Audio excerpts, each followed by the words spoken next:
ఇప్పుడు లాహిర్ అయిన వెంటనే నేను పెద్ద హీరోల దగ్గరికి వెళ్ళి ట్రై చేయొచ్చు.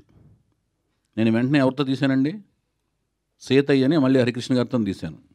సో నేనేంటంటే నాకు ఆలోచన నా బ్రెయిన్లో లేదు పెద్ద హీరోల దగ్గరికి వెళ్ళాలి, లేకపోతే స్టార్డమ్ ఉన్న హీరోల దగ్గరికి వెళ్ళాలి అని ఉండదు. నాకు ఎవరు కరెక్ట్గా నా కథకు రాసుకున్నప్పుడు నాకు కన్వీనియంట్గా ఎవరు అనిపిస్తే వాళ్ళ దగ్గరికి వెళ్ళిపోతాను.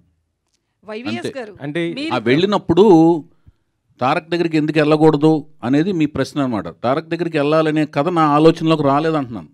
కానీ ఎన్టీఆర్ గారికి ఇష్టమైన మనవడు జూనియర్ ఎన్టీఆర్ కదా, సో మీకు ఎందుకు ఆ థాట్ రాలేదు? ఎన్టీఆర్ గారికి ఇష్టమైన మనవడు అని ఎవరు చెప్పారు? ఆయనే చెప్పారు. ఎవరు కాదు, అదే నేను ఒకటి చెప్తాను, అది రాసుకుని పెద్ద పారాగ్రాఫ్తో ప్రింట్ చేస్తారు రేపొద్దున. చెప్పండి. అట్లా కాదండి, నేను చెప్పేది అది కాదు. ఎన్టీ రామారావు గారికి ఇష్టమైన మనవడు అంటే మిగతా మనవాళ్ళు ఇష్టం లేదనా? మీరు చెప్పేది అంటే సార్, మీరు ఇప్పుడు ఒక క్వశ్చన్ వేసినప్పుడు ఒక సర్టిఫికేట్ ఇవ్వకండి సార్. మీరు సర్టిఫికేట్ ఇస్తున్నారండి. చాలా సార్లు జూనియర్ ఎన్టీఆర్ కావచ్చు, వాళ్ళ ఫాదర్ కావచ్చు, వీళ్ళంతా ఆయన కూడా చెప్పలేదు. ఎన్టీ రామారావు గారు జూనియర్ పబ్లిక్ గా ప్రెస్ మీట్ లో చెప్పలేదు. ఒక నిమిషం అండి. తారక్ గారు కూడా చెప్పలా. ఏది, రామారావు గారికే నేను ఇష్టమైన మనవాడిని, నేను ఒక్కడనే ఇష్టమైన మనవాడిని. ఎన్టీ రామారావు మీరు అడిగిన క్వశ్చన్ ఏంటంటే ఎన్టీ రామారావు గారికే ఆయన ఇష్టమైన మనవడు. అది మీరు స్ట్రెస్ చేశారు.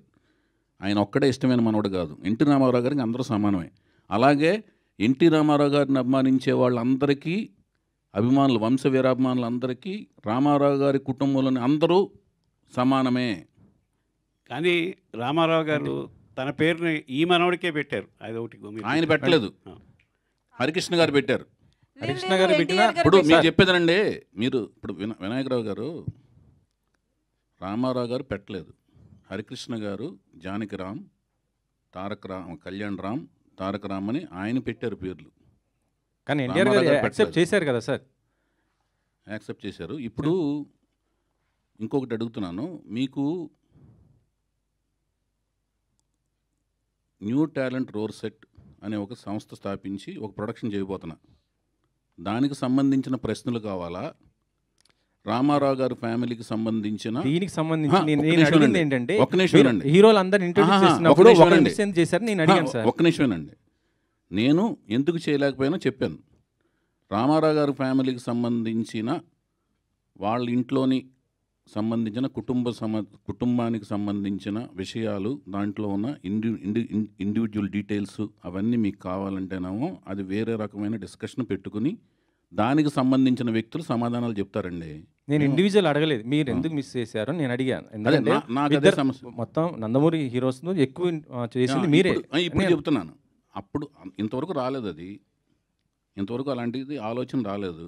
వచ్చినప్పుడు ఆయన దగ్గరికి వెళ్తాను, తీస్తాను, అది ఓకేనా? ఇప్పటి వరకైతే రాలేదు. ఇప్పుడు నాకు ఈ సినిమా అలాంటి అవకాశం ఇచ్చి సక్సెస్ ఇచ్చి ఆ తర్వాత అలాంటి కథ వస్తే డెఫినెట్గా తీస్తాను. ఓకేనండి? ఓకే అండి. సరే, ఇంకో ఓకే, అది ఓకేనా మీకు? అది కూడా హ్యాపీనా? సంతృప్తి ఉంది అందులో? మీరు అందరితో చేయాలని మేము కోరుకుంటాం సార్. అదే మయ